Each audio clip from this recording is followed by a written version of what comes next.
सादर जय श्री राम जी। ओम नमो नारायण। ओम नमो नारायण। ओम नमो नारायण। प्रेमी पुण्यात्माओं, भगवत रसिक भक्तजनों, मैं दास ब्रजेश आप सभी का हार्दिक स्वागत, अभिनंदन और वंदन करता हूँ। और मित्रों, ईश्वर से आपके जीवन में आनंद और मंगल की कामना करता हूँ। स्वस्थ रहें, मस्त रहें।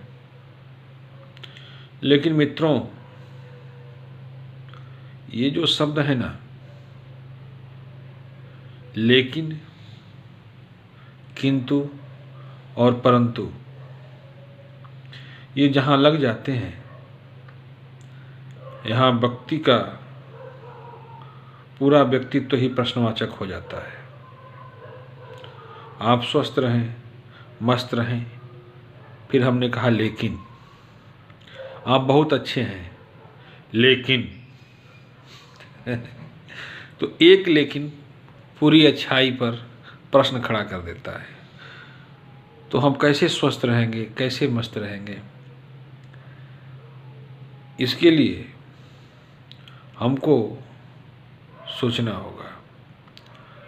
और ये अंधी दौड़ है मित्रों, इसमें सभी एक दूसरे के पीछे भेड़ों की भांति दौड़े चले जा रहे हैं। यहाँ किसी को कुछ बताना, समझाने की ज़रूरत नहीं।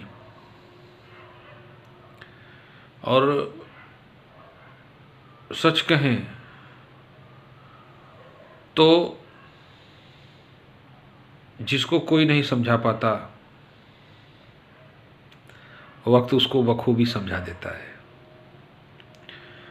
लेकिन अफसोस की बात यह है कि तब आप समझ तो जाते हैं, लेकिन उस समझ का लाभ लेने के लिए आपके पास वक्त नहीं होता।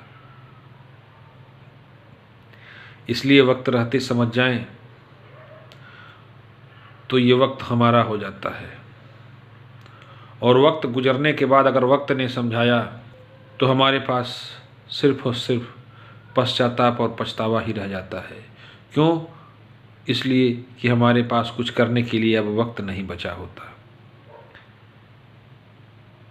मित्रों, हम अपना पूरा जीवन जन्म लेने के बाद और मृत्यु होने तक, जरा सोचिए तो आप कहाँ खपा रहे हैं। बच्चे थे तो माँ ने लालन पालन किया, फिर 4 लोगों से रिश्ता जोड़ा। ये पापा हैं, ये मम्मी हैं, ये भैया है, ये संबंधी हैं। फिर थोड़ा उम्र गुजरा तो नए नए दोस्त निकल आए। फिर उनमें से कुछ मिचले, कुछ बिछड़े। फिर आगे अंधी दौड़ पैसे कमाने की।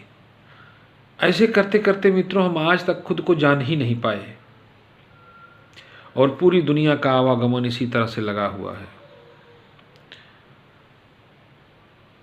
तो मानस में तुलसीदास जी ने एक चौपाई लिखा है कि यह शरीर, यह जीवन हमको क्यों मिला है।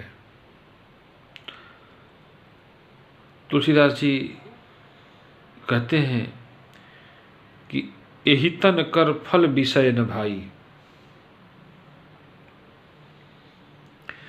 एहि तन कर फल विषय न भाई।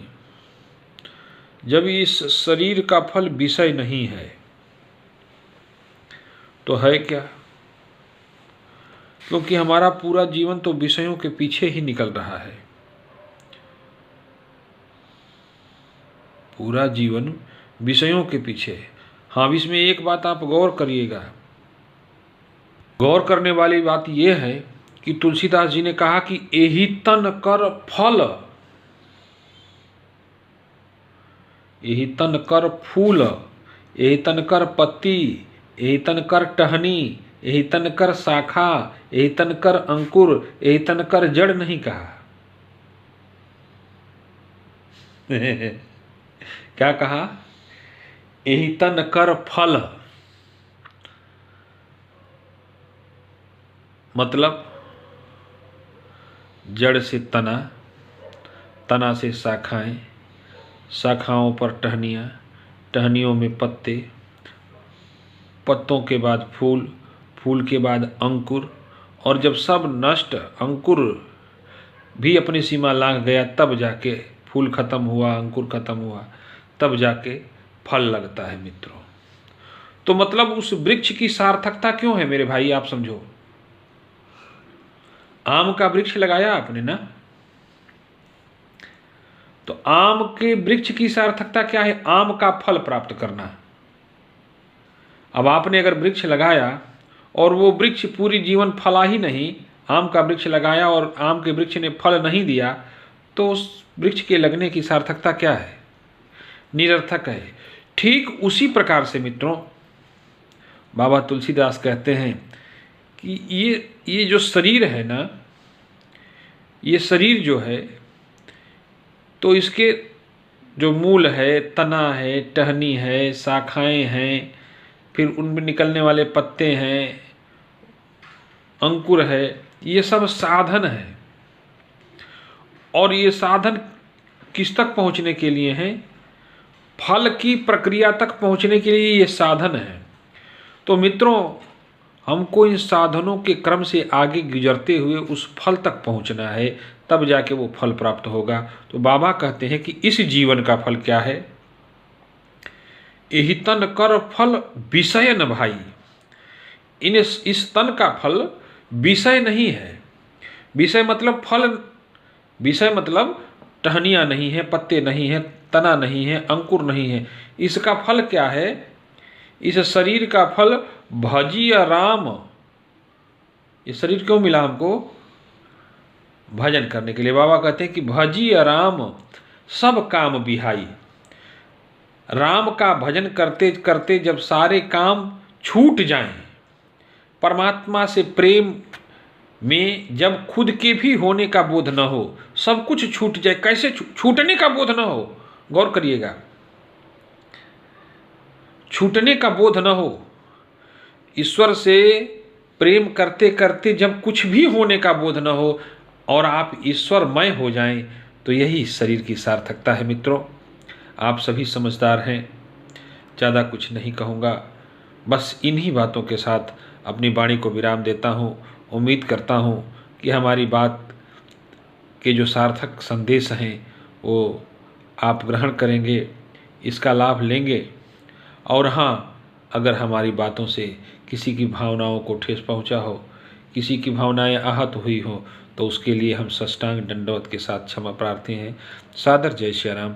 ओम नमो नारायण, ओम नमो नारायण, ओम नमो।